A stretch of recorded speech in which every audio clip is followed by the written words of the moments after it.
Hi everybody, welcome back to my channel. I'm back with yet another video, and this is going to be one of the videos in the series of 5 that I have prepared for you, or I'm doing for you at this particular moment for my ladies special. If you didn't see my ladies special video, go look at my video feed where I quickly run to 5 bags, which I'm now doing a separate review and giving you my opinion on these particular bags and what I think about them. So without further ado, let's look at this Valentino piece, which I have quickly showed in the video. This is kind of a, I would say, a top handle option with the potential to be worn on the shoulder, but only really for somebody who has a slight arm. So if you're a slender lady, with a thin arm, I think you could put this over the shoulder. My arm is humongous, I'm a dude, so this is not gonna work for me to demonstrate this look for you. So that's not possible, unfortunately, but I think you grasp the idea. I already mentioned in a separate this video when I went through all the bags, I really don't like that Valentino is not really naming their bags.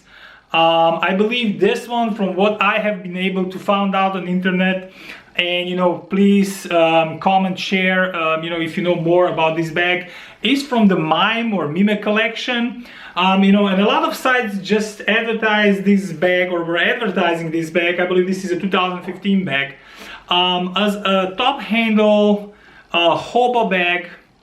And some of them call it even multicolor, because of course you can see where that's coming for, because it's made out of different colors. The different panels of the bag are made from different colors.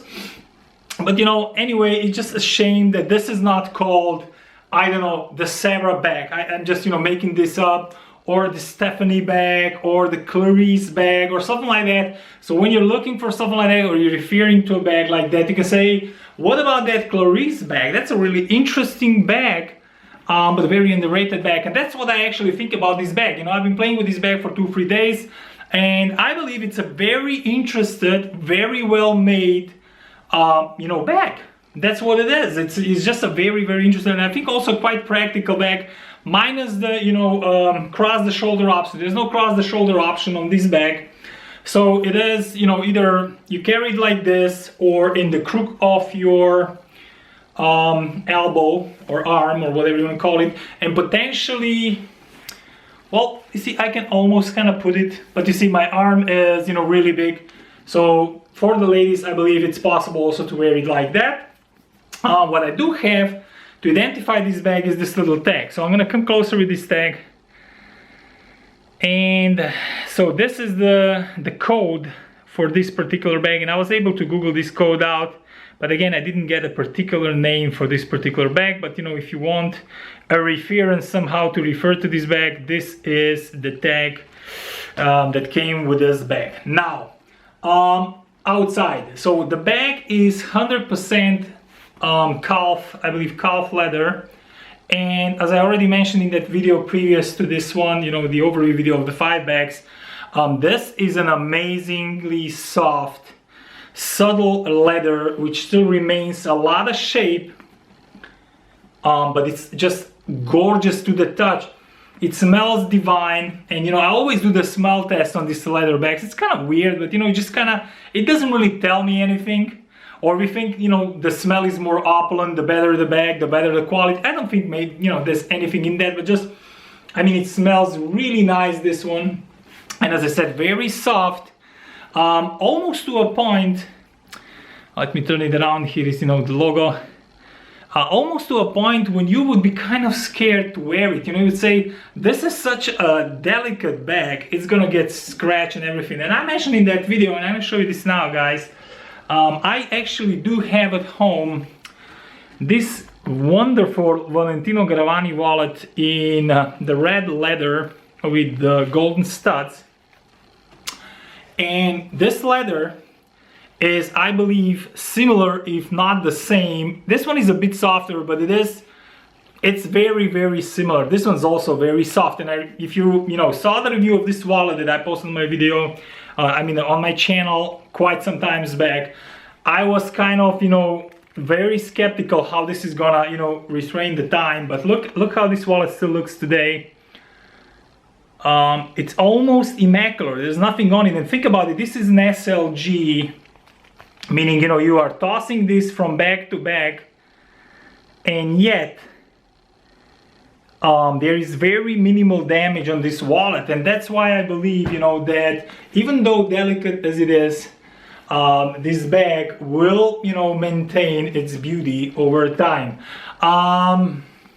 Another thing on this particular color combination, I saw some different color ones. As you can see, the colors are on the top flap, you have a really nice brown color leather, beautiful. Then you go into kind of a pinkish, almost salmon kind of color.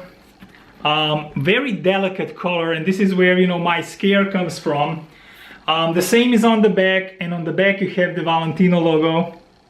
I apologize for the shadows that's coming from the camera, but it's nothing I can do at this point, guys. And then the sides are completely black, so is the bottom, which is practical. There's no feet on the bottom, as you can see yourself, but very practical because, you know, it's not gonna get dirty that quickly. And again, on the other side, there is some, you know, pleatage on this side. It's quilted a bit. I mean, there's a possibility to extend this bag. And then you have the lock. The lock, if you can see it, it has golden hardware, and it opens that you move one of these buttons, yeah, this one to the side, as you can see, like this, and then you open up the top flap. Gold hardware on this, very easy to actually open and quite easy to close. There we go. My one concern here would be the following. As you can see, the hardware is actually dressed in leather. There we go. And with time, I have a feeling this might be, you know, the biggest danger, because when you will be opening this, and especially my ladies with all the lovely nails and everything, you might nick this leather here, you know, just saying. But, you know, it is beautiful though. And then that's how you get into the bag. Before I forget, let me tell you the dimensions of this bag. So this way down here, it's around 26 centimeters. The drop from the top of the handle to the top of the flap, it's around 19 centimeters. The width on the top is around 4 centimeters here, but it expands down to 14. And as you can already see, it actually is the same on the top when the bag expands. The problem would then be how you're gonna close it, because obviously the flap's not that long and the flap's not extendable. So it is what it is. You need to think about this shape of the usage of the inside compartment storage for this bag. So it's not like, or you could put more in, but then you will not be able to close the flap. And I don't know how you would actually carry that. And then this from here to here, so I said around 26 here, and from here to here I actually forgot, but I'll measure this here quickly and I'll tell you it's around 20 cm. So 20 centimeters, let me put it like this. There we go, 20 centimeters. So 26 with 20, with around 14 here, with a drop of around 19. So now let's look inside of this bag and to see what we get, what the organization is all about in this bag. So I open it like this, and as you can see, here's the interesting part. This bag expands like this. So here you have, you know, this now opens up. And the strap that is going through the top of the handle, I mean the handle or strap or whatever you call it, is just going through the top flap.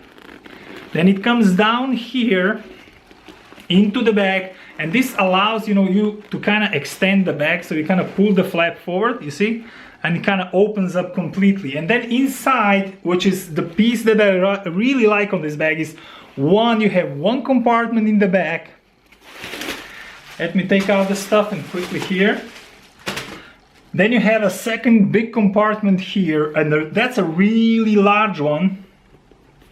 And this compartment has a zipped compartment inside here, has your Valentino Garavani logo or sticker here, which is actually made out of suede. I'll try to come closer so you guys see that. It's a very nice detail in red. And then you have one kind of slip pocket here, which is lined with brown leather, as is the one here on the zipper, and matches the top flap. And then you have another compartment here in the front. So basically it's like a little harmonica. See that? It's really big. If I take that wallet, the zippy wallet that I showed you before, here it is, and that's, you know, almost that's the size of your Louis Vuitton zippy wallet, pretty much. If I put it in here in this bag, just to demonstrate the size, oh, there we go. You see, this is like nothing for this bag. This bag can hold so much stuff. The only problem, as I said, you might have is if you overstuff the bag, and this is what I want to show you before you see. So the width of 14 here is actually even more on the top. It's more like 20. But the problem that you might have when you overstuff this, you will not be able to close the bag. So you need to think about that. So you need to kind of use the space in accordance to what the bag looks like when it's closed.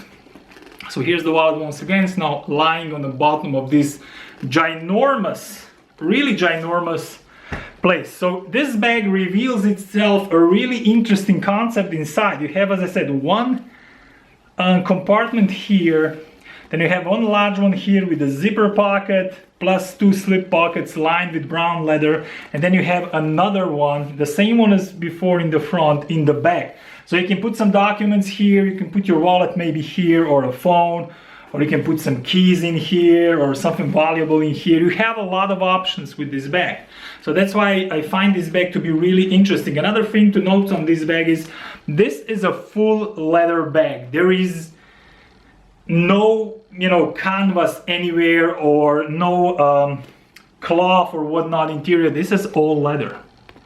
What, you know, gives you this feeling of luxury, this feeling of premium craftsmanship. Nothing against Louis or, you know, any other bags that use canvas, you know, and canvas has its own, you know, benefits when it's inside the bag, because usually you get the bag dirty and then you're able to somehow clean the canvas. And this, you know, you're not really able to clean that easy. Another thing is, if this scratches inside, that is a possibility obviously, because this is the same soft leather inside as is on the outside, you might have a problem, right? Because it's gonna show usage like all the full leather bags inside. All right, so this is about it. Before I go, you know, before I close the discussion on this bag, let me just close it quickly here. There we go. So you see, now it's not stuffed, and it's still, you know, this is what I like really about it. Even not stuffed, it's, you know, it keeps the shape a lot. So if you like the bags that keep the shape, this bag, you know, has a very nice shape, and I think if you don't overstuff it, it's gonna keep the shape. Size wise, as I said, 26, 20 something. So here is, just for the comparison, here is a Speedy 30 bandolier. This is a much bigger bag, obviously, to this bag. So just a comparison, because I have this one lying around, so I want to show you. You know, so this is a much smaller bag. You know, this bag, man, you can go to work with this bag and put some gym gear and, you know, just have it the whole day. Here's my little lovely evasion charm on this one, which I think suits this bag perfectly. But just, you know, for the size comparison, I have nothing else to grab now to show you guys. But, you know, if you don't need as much, you know, space on this, and you don't need the bando option, this is a really nice bag. Another benefit on this bag is these bags retailed for quite a lot of money. When I was googling the things around, it was anywhere between $1,300 to $1,700. I didn't find any prices in Europe, but you know, these ones are now, you know, if you shop around, you might get them, you know, on your usual consignment stores for much less. And you know, if you think about it, you can pick this up below 1K USD, let's say it. This is a great option. The no is, if you know, if you need a bando or a strap, if you want to carry it crossbody, then this is a no. Another thing it is, you know, I said in my opening video, this looks to be like a very, you know, I can see a lawyer lady in a nice two-piece suit or a nice costume with heels with this bag. That's, you know, where this bag lives, in my honest opinion. It kind of lends itself to this use, to this kind of use scenario. Somebody who's professional and, you know, wanna looks very chic, classic, beautiful. But you know, I can see it, you know, being worn also on a more casual occasion. It's not a casual bag. I don't believe that. I think it's more of, you know, you need to be a bit dressed for this bag. It's not just like, you know, you can put a pair of joggers and just go out with this bag. Although today, of course, everything is allowed and, you know, everybody should do whatever they want, but this is just my own personal opinion. Anyway, enough of ranting. This has been my video review presentation of this lovely Valentino top handle hobo, whatever you want to call it, bag. I hope you guys have enjoyed this video, and if you did so, please hit the like button, subscribe and share, because I'll be doing more. Thank you once again for watching, and I'll see you soon on my channel, and for now, have a great day. Bye!